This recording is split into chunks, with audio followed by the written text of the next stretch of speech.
हिमाचल प्रदेश में अब स्कूल और कॉलेजों के लिए अलग अलग निदेशालय होंगे। यात्रियों की सुविधा को ध्यान में रखते हुए एचआरटीसी की बेड़ी में 297 टाइप 1 इलेक्ट्रिकल बसों और 24 वातानुकूलित सुपर लग्जरी बसों की खरीद होगी।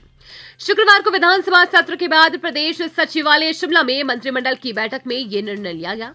मुख्यमंत्री सुखविंदर सिंह सुक्खू की अध्यक्षता में हुई बैठक में प्री नर्सरी से 12वीं कक्षा तक शिक्षा की व्यवस्था के लिए प्रारंभिक शिक्षा निदेशालय को स्कूल शिक्षा निदेशालय में सत्रोन्नत करने को मंजूरी दी गई। उच्च शिक्षा निदेशालय अब महाविद्यालयों के साथ साथ उच्च शिक्षा के सभी पहलुओं का प्रबंधन करेगा। शिक्षा प्रणाली के प्रशासन और दक्षता में सुधार करने के लिए ये निर्णय लिया गया है। मंत्रिमंडल ने निःशुल्क और अनिवार्य शिक्षा का अधिकार हिमाचल नियम 2011 में संशोधन करने का भी निर्णय लिया है।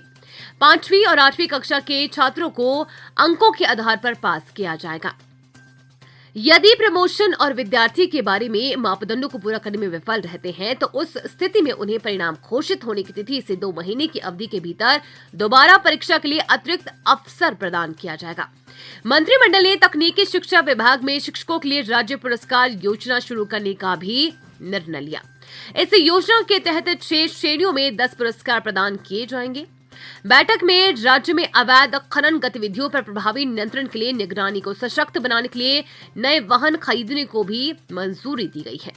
मंत्रिमंडल ने शोंगटोंग कटचम जल विद्युत परियोजना के सुचारू क्रियान्वयन के लिए 1000 करोड़ रुपए के सावधि ऋण के दृष्टिगत राज्य पावर कॉर्पोरेशन को सरकारी गारंटी प्रदान करने की भी मंजूरी दी है। मंत्रिमंडल ने बाल देखभाल संस्थानों में 15 वर्ष या उससे अधिक समय से रह रहे बच्चों को हिमाचली प्रमाण पत्र जारी करने की अनुमति देने का निर्णय लिया है। इस निर्णय की अनुमति देने के बाद बच्चों को नौकरियों के लिए आवेदन कर सकेंगे और सरकार की विभिन्न योजनाओं का लाभ भी वो विद्यार्थी उठा पाएंगे।